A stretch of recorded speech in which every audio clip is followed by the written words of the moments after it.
I work specifically with women, why you don't succeed in that in your current relationship. Okay, think about it. Hello my beautiful people, and welcome back to my channel. You see, we are a little bit pinky today because I am going to be talking about love and a relationship. I am so excited. Anyway, let's jump right into the video today.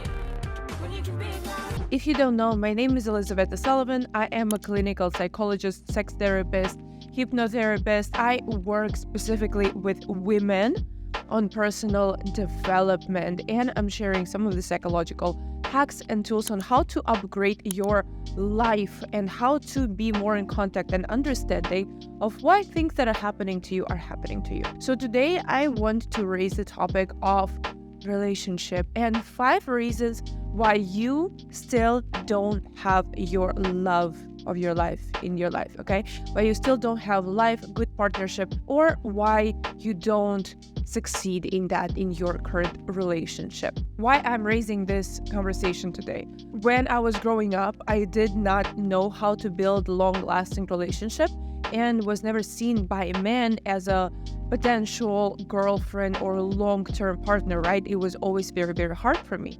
But as I grew up and I learned psychology and I started understanding the actual patterns that lead you to build good relationship, every time I get into a relationship, it is always a long term. Right now I had my 5-year marriage, and now I have a fiance with whom I've been a year. Like, it's been a year already. Wow. And I know so many women and so many of my clients who come to me and say, why can I not build that long relationship, that partnership? Why men don't propose to me? Why women don't propose to me? So today I want to raise 5 reasons why it's still not working out. The first reason is pretty big and very, very common. It is if the place of your partner is taken already in your life. Okay, think about it. It can be taken by your mother, your father, your sibling, your cat, your friend, your work, anything. There is an amazing video that I did before. Go and check it out on my YouTube. It's called Forbidden Love, and it's about incestual love, when the place of your partner is taken by your sibling and how it affects you in a long-term life. Long-term life, is that even the same? How it affects you as you go through life. There's a very simple and easy hack or an easy exercise, but on that way I can explain the way it works psychologically, mentally, energetically. Is when you are sleeping, you buy a single bed and you expect your partner to show up. Where does he have space in your life? Or if on the other side of your bed you have your brother sleeping, your friend sleeping, your cat sleeping, your dog sleeping, if you are taking all the space open in your life and you're giving it away, for example, to your parents, when every single evening you're on your phone with your mom saying la la la la la la la la, chatting, where is space in your life to manifest a partner? There is no space for him to appear. Believe me, when I work with women, quite often I give this exercise to just free up all the space from your work. If you are workaholic and you give all that what you're supposed to be getting from your partner, like space, like evenings, nights together, vacations, and you give it out to work, right? All that time and all that energy you spend on your business, your partner doesn't have space in your life to appear. Or you're taking your friends to vacations, or you're giving gifts to your parents, or you are, entertaining, like sometimes pets can be a replacement for kids, right? Which is also very abnormal. It's holding the space of something that you don't have and replacing it with something else. So the first main mistake that people do is giving the space that's supposed to be open for your partner to somebody else. Think in your life, who can be replacing your partner right now? And if you haven't met one, open up and free up your physical space. Get a bed, a double bed, and have physically the space next to you open. Every time you're going to bed, sleep on your side and open up the space. I promise you, your partner is going to manifest super, super quick. Open your evenings, right? Spend evenings at home, watch a movie, and have space for your partner that you will be watching these movies with in the evening, that you will be going out on a date, that you will be taking vacations, that you will be giving gifts to. Not your parents, not your friends, but your partner. Okay, number 2, everything that I am discussing in this video, I have either personally went through or my clients that go through that as well. So everything comes from experience. And that's psychology and sexology and 1,000 other educations that I am and have been a part of and succeeded in. Anyway, the second thing is something that I've been struggling with as well, is seeing your partner right away as the God, okay? What happens and what can happen is you meet someone and you have this bouquet period, but then boom, and you start devaluing him. This trait is very, very common with narcissists. Like me, I am, that's a big, big thing for me. I tend to devalue very fast. So I had to learn how not to do it. And that comes very easy. So what happens is you meet somebody and then you start thinking, I am so much better, my career is better, I'm so much smarter, I'm so much more spiritual, my awareness level is through the roof, I am the queen and he is just nothing, right? What happens is that subconsciously we choose and we attract partners that don't fit our picture of an actual mate. So we subconsciously attract partners who are not going to be to make us happy for a long term, because it is so scary to be with somebody, because subconsciously you're actually very, very afraid of relationship. So what you can do in that way, start seeing everybody who comes into your life through their highest potential, through the prism of their highest potential. One of my friends gave me this exercise. She was like, once I realized I am ready for relationship, I started playing this game with myself to train my mind that I can be in relationship with anybody. So she would go to a taxi or to a grocery store or anywhere, and she would say, well, if this was my husband, and she started envisioning the perfect life with absolutely any male stranger.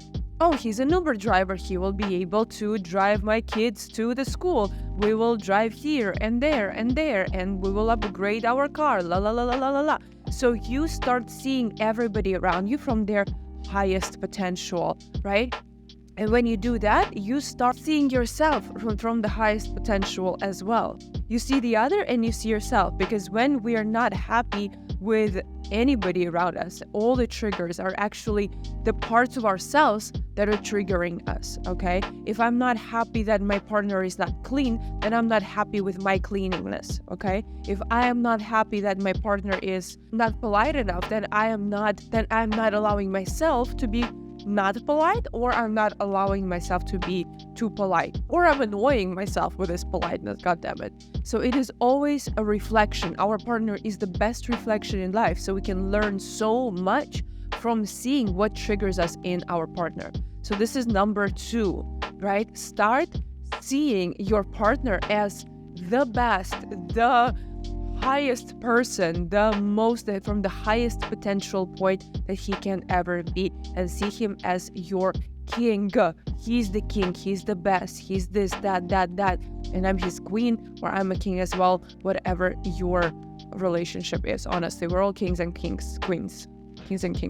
Hi, Maya. Okay, number 3 is again a deflection of our parent in our partner, is when we take the child position. Again, watch the video. Maybe I will record another one about Oedipal complex, about fatherly and parent-child relationship. What happens quite often is when we are not looking for a partner, we are looking for a parent. A girl is looking for a dad who will take care of her, who will say how good she is, how beautiful she is, how amazing she is, all this reassurance. Everything that you have been lacking from your dad, you're looking for that in the partner. And same with boys, with guys.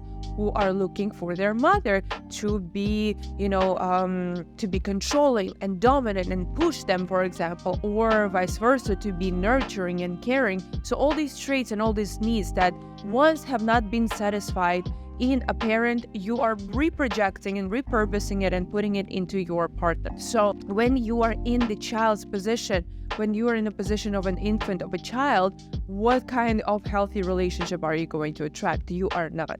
We can only build a healthy relationship when both partners have an equal position of adult.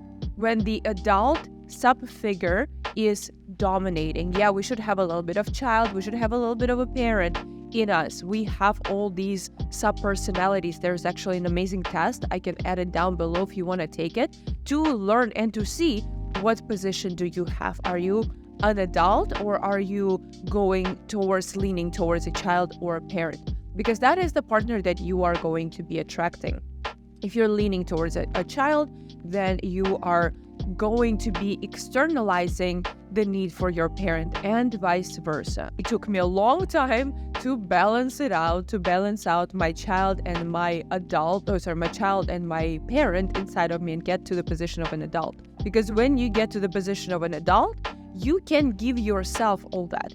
You can navigate your internal child, your internal parent, and give yourself that love, give yourself that affection, give yourself that pride, give yourself that, what is it called? Confidence. And you don't need a partner to do that.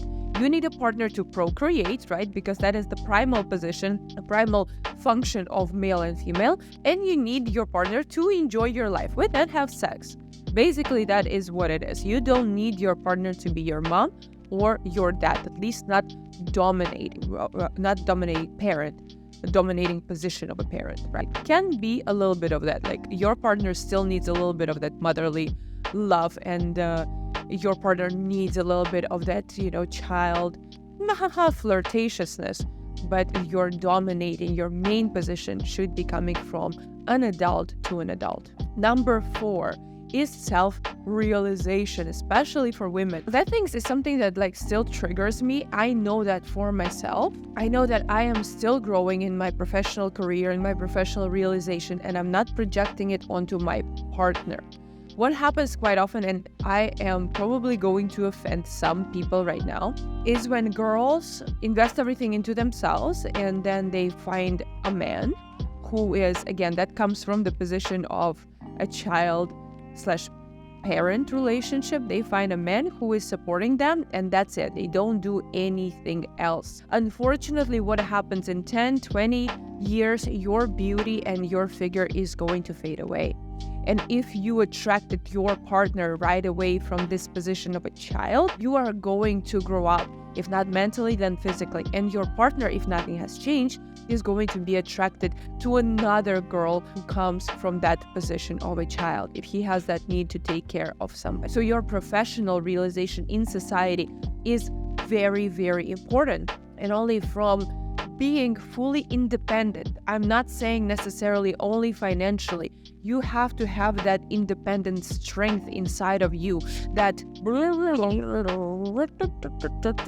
thing, whatever that thing is called. You have to have that sense of stability inside of you, that sense of what you're bringing into the world. What do you want to say into the world? What do you want to give in this world, right?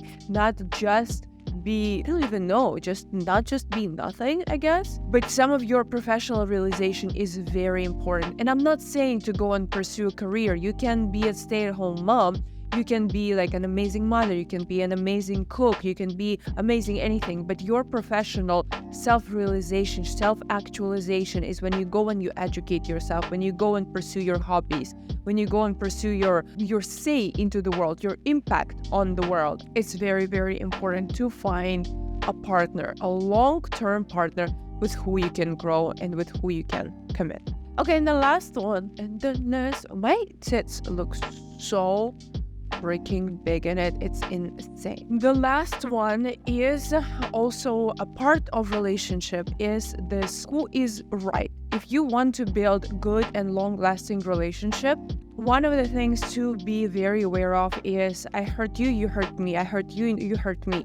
All these manipulative games. In the beginning, yes, and I teach them myself.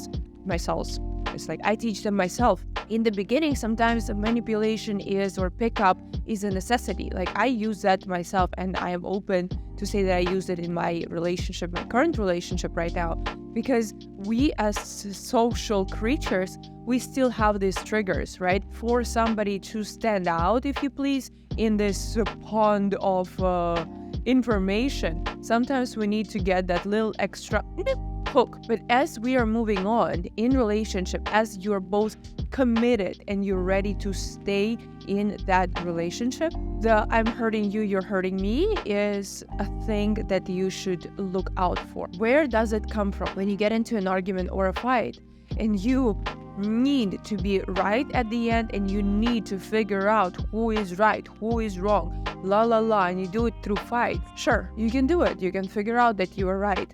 But what happens is that you hurt your partner.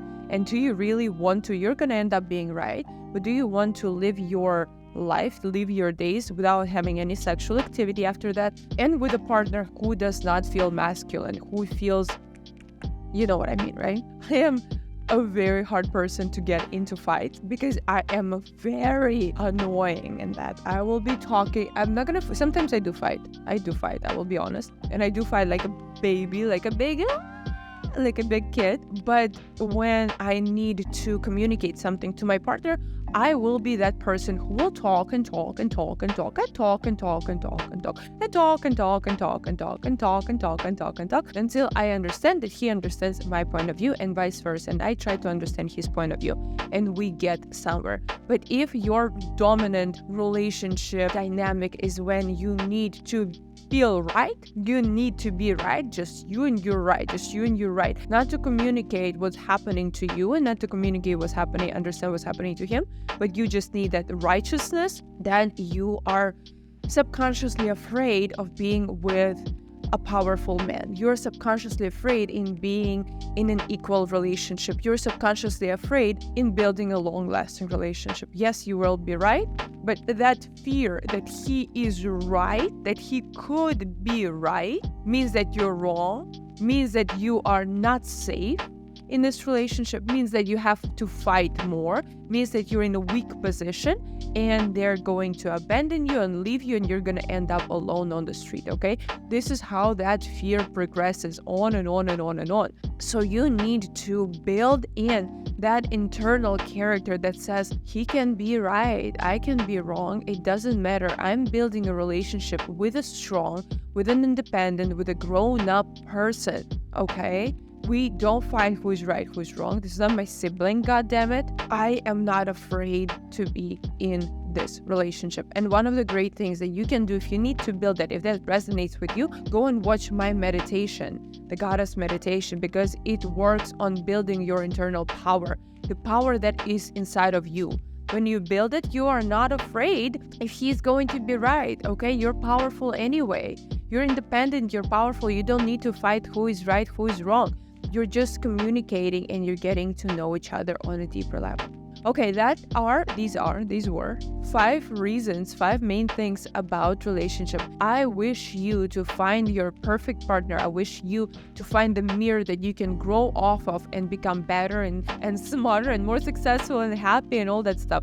My name is Elizaveta Sullivan. Don't forget to subscribe to my channel right here. Let me know down in the comments below if you are still looking for a relationship or you already found any, and I will talk to you in the next video.